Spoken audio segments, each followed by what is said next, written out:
Hi friends, Peter Uzelak, the Embryo MD here. In this video, I want to talk to you about answering the following question that I had posed to me this week, which is at what point in the process of IVF do we identify if eggs are mature or immature? And let me put some context to that. So we're talking about human eggs or oocytes, and we're talking about someone that would be going through an IVF process. And as you may be familiar with, during the IVF process, the first goal is to acquire as many eggs as possible all at one time. So that requires something called ovarian stimulation. It takes about 10 days to 2 weeks, and then eggs are removed from the ovary, and then they go into the IVF process in the laboratory. So at what exact point do we know what's going on in terms of the maturity? So during the egg retrieval procedure, normally there's an embryologist in attendance to the surgical procedure, either in the same room or in an adjacent room.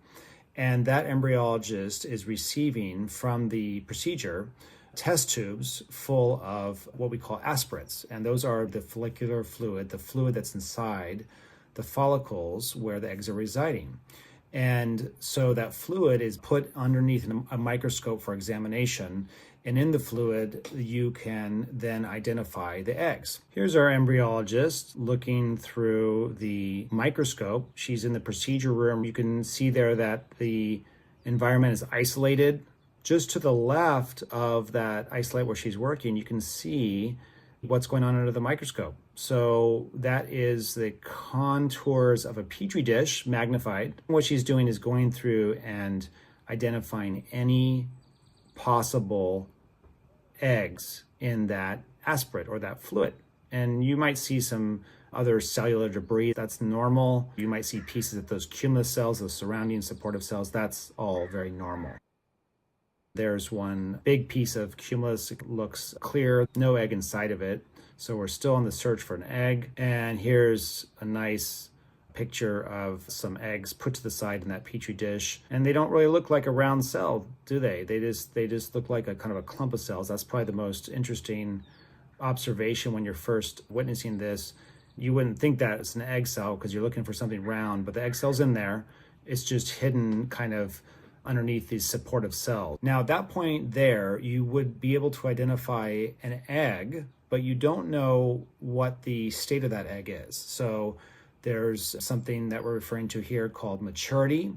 You can also have an empty shell, so there's no egg inside the actual shell. You can also have just abnormally looking eggs, but you wouldn't know any of that at that point in time. What has to happen next is the egg has to go into the laboratory and undergo some further processing before you would ever know the maturity status of that egg. Now, eggs can be fertilized in one of two different ways. They can undergo a procedure called ICSI, ICSI, where they would undergo some processing to be able to receive a sperm mechanically one at a time, so one egg, one sperm kind of situation. Or they can undergo what's known commonly as conventional insemination, where an egg or a group of eggs would be exposed to a large number of sperm, and the fertilization process would be something more akin to what happens naturally in the fallopian tube.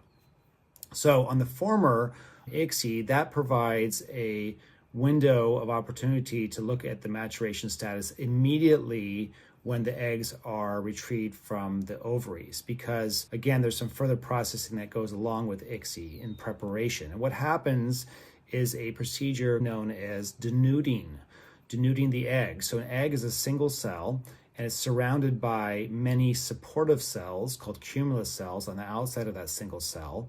And so when it's identified initially in the procedure room, it just looks like a kind of clump of cells. You can't really distinguish it unless you have a really well-trained eye, that it's just a single cell in the middle of those clumps of cells. And so in the laboratory, prior to a mechanical fertilization with ICSI, we would take off those supporting cells. And so we denude it down just to that solitary egg cell, which is again, just a singular circular cell structure. And at that point, you could actually see the nucleus because there's no outside cells obstructing that. view. And so you can actually see the nuclear status of the egg. In fact, we should clarify when we're talking about maturity, we're not talking about the whole egg. We're really talking specifically about the nucleus, because what's happening before that egg comes out, right before it comes out, is it's going through a series of transitions in the nucleus to get ready to be able to fertilize. So this is happening naturally before an egg is expulsed from an ovary, and it's also happening in the IVF process, where a medication commonly known as the trigger shot is taking that egg, and at the nuclear level, it's releasing it into a series of steps to get ready to receive a sperm. And that's really what we're talking about when we're talking about maturation. It's nuclear maturation. So when we denude the egg cells, we can now see under the microscope, and you can look for something very specific that tells you whether the egg is mature or not. And there's basically 3 divisions of maturity, and we'll classify those as completely immature, and that's the state the egg would be in for most of its life. It would be an immature egg, and not until the very end, where it sees that surge naturally, or it sees that trigger shot, will it actually leave that immature state. Then there's a transitional egg. We refer to that as a M1 or metaphase 1 egg. And that would be something that would be on its way to maturing. So we know that it received some signal because it got on its way to maturing, but it's not fully ready to receive a sperm yet. And then finally, we'll go to fully mature. And that egg looks like a very distinct pattern where you would have a polar body that is visible on the periphery of the egg, which is representing what the egg had to do. So its job is to get rid of half of its chromosomes, half of its nuclear material, so it can get ready to receive half from the sperm. So really what's happening there is the egg is going through its final steps of what we term meiosis, which is the reduction of your DNA, basically bringing it down to half, so then the sperm could be received. And that's really what we're talking about. When we say immature or mature, immature means it hasn't gone through that change. Mature means it has, and it's ready. It's been prepared, and it's ready to receive that sperm. Now, we don't know what it looks like if we don't denude those cells off. So if we're doing something like conventional fertilization, we will not know the status of that egg. We will never know that until the next day. So let's get back to our original question. When do we know if it's mature or not? Well, it depends on how we're fertilizing. So if we're doing ICSI, we'll know within a few hours. Just within a few hours of the procedure, we're usually taking those supportive cells off, and we are then finding out if it's mature or not, and only the mature ones could be fertilized, or sometimes we refer to that as injected with the sperm through the ICSI procedure. Not until the next day do we know whether a conventionally fertilized egg made it or not, whether it fertilized for one thing, but also we would know more about whether that egg was ever mature to begin with at that point.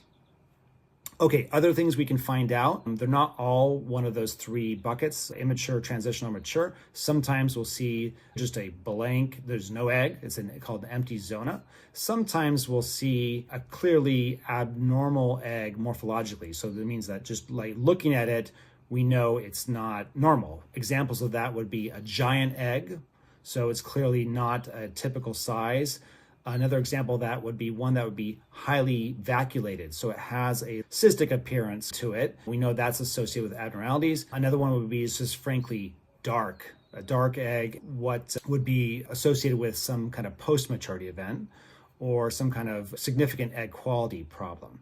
So normally an egg should look kind of shiny or glossy. That's how we sometimes describe that under the microscope. So I hope you found that useful. And if you did, please give me a thumbs up on this video. And please don't forget to subscribe to my YouTube channel, The Embryo MD.